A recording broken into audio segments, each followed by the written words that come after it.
Human torpedo আর thermite chemical ছিল ৭১-এর মুক্তিযোদ্ধাদের প্রধান হাতিয়ার। ১৯৭১ সালের ১১টি সেক্টর ছিল মূলত ১১টি মরণ ফাঁদ।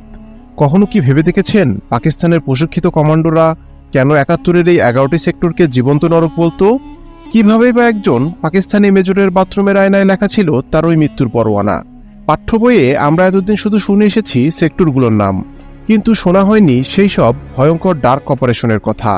তেমনই শোনা হয়নি সেই থার্মিট কেমিক্যালের কথা, যা কোনো শব্দ ছাড়াই আস্ত এক মালবাহী ট্রেনকে মাটির সাথে মিশিয়ে দিত।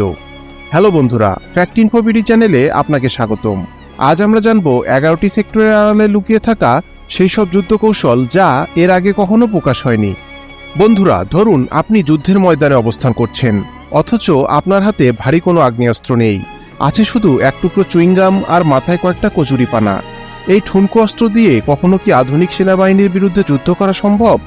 অবিশ্বাস্য মনে হলেও সত্যি, এটাই ছিল ৭১-এর সেই অবিশ্বাস্য রণকৌশল যা বিশ্বের অন্যতম প্রশিক্ষিত বাহিনীকে নাস্তানাবুদ করে দিয়েছিল। শুরুটা হয়েছিল পাহাড় আর ঝর্ণার দেশ চট্টগ্রাম থেকে। সেক্টর ১, যা চট্টগ্রাম, পার্বত্য চট্টগ্রাম এবং নোয়াখালী জেলার মুহুরী নদীর পূর্বাংশ নিয়ে গঠিত। এখানে যুদ্ধ শুধু গোলাবারুদের ছিল না, ছিল অস্তিত্ব টিকিয়ে রাখার চরম লড়াই। পাহাড়ি দুর্গম পথে মুক্তিযোদ্ধারা ভিয়েতনাম যুদ্ধের রণকৌশল ব্যবহার করেছিলেন। তারা পাহাড়ি সরু পথে ৬ থেকে ৭ ফুট গভীর গর্ত করে তাতে বিষাক্ত বাঁশের কঞ্চি পুঁতে রাখতেন এবং লতাপাতা দিয়ে ঢেকে দিতেন। পাকিস্তানি সেনারা যখন পাহাড় বেয়ে নামত, তখনই এই অদৃশ্য ফাঁদে পড়ে যেত। তাছাড়া পাহাড়ি অঞ্চলের সাধারণ নারীরা এই সেক্টরে এক অসাধারণ ভূমিকা পালন করেছেন। তারা শাড়ির ভাঁজে গ্রেনেড লুকিয়ে পাকিস্তানি ক্যাম্পে খাবার বিক্রি করতে যেতেন। সেনারা যখন খাবার খেতে বসত, ঠিক তখনই ঘটে যেত ভয়াবহ বিস্ফোরণ। পাকিস্তানিরা একে ডাকত সাইলেন্ট ডেথ বা নীরব মৃত্যু। এমনকি পাহাড়ি মহিলারা রাতে পাহাড়ের এক প্রান্তে টিনের কৌটায় পাথর ভর্তি করে জোরে শব্দ সৃষ্টি করতেন। পাকিস্তানিরা আক্রমণের ভয়ে সারা রাত বৃষ্টির মতো গুলি ছুড়ে নিজেদের মূল্যবান গোলাবারুদ নষ্ট করত। এই সুযোগ নিয়ে ভোরে মুক্তিযোদ্ধারা ক্লান্ত ও ঘুমন্ত পাকিস্তানি সেনাদের ওপর চূড়ান্ত আঘাত হানতেন। বন্ধুরা, এবার আসা যাক যুদ্ধের হৃৎপিণ্ড রাজধানী ঢাকায়, যা ছিল সেক্টর ২-এর আওতাধীন। সেক্টর ২ সংগঠিত হয়েছিল ঢাকা, কুমিল্লা, ফরিদপুর এবং নোয়াখালীর একাংশ নিয়ে। এখানকার ক্র্যাক প্লাটুন ছিল আস্ত একটি থ্রিলার মুভির মতো। তারা চুইংগাম চিবিয়ে নরম করে হ্যান্ড গ্রেনেডের টাইমারের সাথে আটকে দিতেন, যেন তা ধাতব জায়গায় বা ব্রিজের পিলারে শক্ত হয়ে লেগে থাকে। পাকিস্তানি বাহিনীকে বিভ্রান্ত করতে তারা ঢাকার লেক বা বুড়িগঙ্গায় ছোট ছোট বোতলে ভুয়া আক্রমণের ছক ভাসিয়ে দিতেন। পাকিস্তানিরা সেই ছক পেয়ে ভুল জায়গায় সৈন্য মোতায়েন করত, আর সেই ফাঁকে মুক্তিযোদ্ধারা মূল অপারেশন চালাতেন সম্পূর্ণ অন্য জায়গায়। এই বুদ্ধির লড়াইয়ে পাকিস্তানিরা বারবার নাস্তানাবুদ হয়েছে। অন্যদিকে সেক্টর ৩ ছিল রেল লাইনের যমদূত। এই সেক্টরের যোদ্ধারা কোনো শব্দ ছাড়াই রেল লাইনের পাত বা ফিস প্লেট বিচ্ছিন্ন করতে থার্মিট নামক এক শক্তিশালী রাসায়নিক পদার্থ ব্যবহার করতেন। ফলে গভীর রাতে পাকিস্তানিদের রসদ বহনকারী ট্রেন লাইনচ্যুত হয়ে ধ্বংস হয়ে যেত। শুধু তাই নয়, পাকিস্তানি সেনাদের মনে ত্রাস সৃষ্টি করতে তারা রাতের বেলায় জনমানবহীন ট্রেন ইঞ্জিন ফুল স্পিডে চালিয়ে ছেড়ে দিতেন। অন্ধকারে হেডলাইট জ্বালানো চলন্ত ট্রেন ইঞ্জিন দেখে পাকিস্তানিরা আতঙ্কিত হয়ে হাজার হাজার রাউন্ড গুলি ছুড়ত, যার বিপরীতে কোনো পাল্টা জবাব আসত না। সেক্টর ৪ এবং ৫, অর্থাৎ সিলেট ও সুনামগঞ্জ অঞ্চলে প্রকৃতি ছিল মুক্তিযোদ্ধাদের অঘোষিত সেনাপতি। যখন পাকিস্তানিরা চা বাগানের গহীন অরণ্যে অবস্থান নিত, তখন মুক্তিযোদ্ধারা কৌশলে আশেপাশে থাকা বড় বড় মৌমাছির চাকে তীর ছুঁড়তেন। হাজার হাজার বিষাক্ত মৌমাছির কামড়ে দিশাহারা হয়ে পাকিস্তানি সেনারা ভারী অস্ত্র ফেলে পালানো ছাড়া আর কোনো পথ খুঁজে পেত না। শুধু তাই নয়, সিলেটের বসবাসরত খাসিয়া যোদ্ধারা তীরের ফলায় এক বিশেষ ধরনের বনজ বিষ মাখিয়ে রাখতেন। রাতের অন্ধকারে সেই তীরের সামান্য আঁচড় লাগলেই পাকিস্তানি সেনাদের শরীর দ্রুত পচতে শুরু করত এবং ধীরে ধীরে মৃত্যু হতো। হাওর অঞ্চলে বাঁশ আর কচুরিপানার কঞ্চি দিয়ে শ্বাস নিয়ে ৩-৪ ঘন্টা পানির নিচে ডুবে থাকতেন মুক্তিযোদ্ধারা। পাকিস্তানিরা ভাবত এগুলো শুধুই ভাসমান কচুরিপানা, অথচ কচুরিপানার নিচ থেকে ধেয়ে আসত মরণঘাতী আক্রমণ। সেক্টর ৬ ছিল গেরিলা যুদ্ধের স্বর্গরাজ্য। এখানে কৃষকরা লাঙ্গলের ফলার নিচে অস্ত্র লুকিয়ে অবলীলায় পাকিস্তানি চেকপোস্ট পার হয়ে যেতেন। এমনকি মাইলের পর মাইল ভুট্টা ক্ষেতের ভেতর দিয়ে এমন গোলকধাঁধার মতো গোপন রাস্তা তৈরি করেছিলেন, যেখানে পাকিস্তানিরা একবার ঢুকলে আর বের হতে পারত না।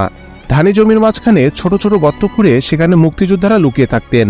পাকিস্তানি সেনারা উপর দিয়ে হেঁটে চলে গেলেও বুঝতে পারত না তাদের পায়ের নিচে আস্ত এক গেরিলা ইউনিট ওত পেতে আছে। সেক্টর নম্বর ৭, অর্থাৎ রাজশাহী ও পাবনা অঞ্চলে লড়াই ছিল মূলত মাটির নিচে। পুকুরের মাঝখানে ছোট দ্বীপে সুড়ঙ্গ খুঁড়ে বাংকার বানানো হতো, যা বাইরে থেকে দেখে বোঝার কোনো উপায় ছিল না। একে বলা হতো আন্ডারগ্রাউন্ড আইল্যান্ড। সরিষা চাষের মৌসুমে সরিষার ক্ষেতে হলুদ রঙের ল্যান্ডমাইন ব্যবহার করা হতো, যেন কেউ তফাৎ বুঝতে না পারে। এটি ছিল এক মরণঘাতী ছদ্মবেশ। যশোর ও কুষ্টিয়ার ৮ নম্বর সেক্টরে মুক্তিযোদ্ধারা সবচেয়ে বড় সাইকোলজিক্যাল গেম খেলেছিলেন। তারা পাকিস্তানি বাহিনীর ওয়াকিটকি সিগন্যাল হ্যাক করে শুদ্ধ উর্দু ভাষায় ভুল কমান্ড পাঠাতেন। এর ফলে পাকিস্তানিরা নিজেদের অন্য ট্রুপসের ওপরেই ভুল বুঝে গোলাবর্ষণ শুরু করত। অন্যদিকে সেক্টর ৯ অর্থাৎ খুলনা ও সুন্দরবনের লড়াই ছিল ভিন্ন মাত্রার। সুন্দরবনের কাদা ও পলিমাটি শরীরে মেখে মুক্তিযোদ্ধারা এমনভাবে মিশে থাকতেন যেন কয়েক হাত দূর থেকেও তাদের চেনা অসম্ভব ছিল। তারা বনের বাঘ আর পাকিস্তানি সেনা দুটিকেই সমান দক্ষতায় মোকাবিলা করেছিলেন। কিন্তু আপনি জানলে অবাক হবেন এমন সেক্টরের কথা যার কোনো ভৌগোলিক সীমানাই ছিল না, অথচ তারাই ছিলেন পাকিস্তানিদের জন্য সবচেয়ে বড় ত্রাস। সেই রহস্যময় সেক্টরটি হল ১০ নম্বর সেক্টর, যার কোনো স্থায়ী কমান্ডার ছিল না, ছিল শুধু একটি মানব বোমা। এই নৌ কমান্ডোরা জাহাজে মাইন লাগানোর সময় পানির প্রবল স্রোতে টিকে থাকতে নিজেকে শিকল দিয়ে পাকিস্তানি জাহাজের সাথেই বেঁধে নিতেন। মাইন বিস্ফোরণের মাত্র ৩০ সেকেন্ড আগেই তারা বাঁধন খুলে ফিরে আসতেন। এক চুল এদিক ওদিক হওয়া মানেই ছিল নিশ্চিত মৃত্যু।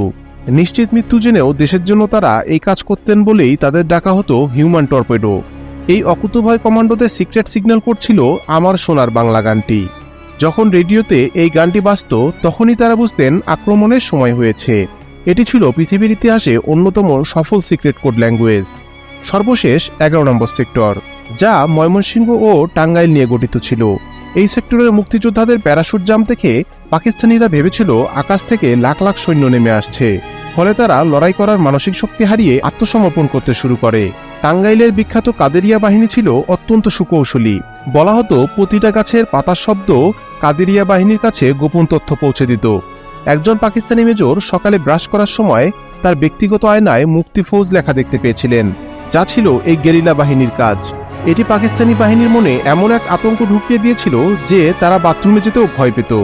বন্ধুরা, ১১টি সেক্টর শুধু সামরিক লড়াইয়ের ইতিহাস নয়, এটি ছিল অসামান্য বুদ্ধিমত্তা, ত্যাগ আর দেশপ্রেমের এক মহাকাব্য। আজ আমরা যে স্বাধীন মানচিত্রে বাস করছি তা এমনি এমনি অর্জিত হয়নি। মাইন না ফাটলে মুক্তিযোদ্ধারা নিজেদের শরীরের সাথে মাইন বেঁধে জাহাজে ঝাঁপ দিতেন। আজ স্বাধীন বাংলাদেশে দাঁড়িয়ে সেই রক্তমাখা মাটিতে কান পাতলে আজও শোনা যায় অসংখ্য নাম না জানা শহীদের বিজয়ের গর্জন। আমাদের দায়িত্ব এই সত্য ইতিহাসগুলোকে পরবর্তী প্রজন্মের কাছে পৌঁছে দেওয়া। ইতিহাসের এমন অজানা রোমাঞ্চকর অধ্যায় জানতে ফ্যাক্ট ইনফো বিডি চ্যানেলের সাথেই থাকুন। সাবস্ক্রাইব করে পাশে থাকার জন্য ধন্যবাদ।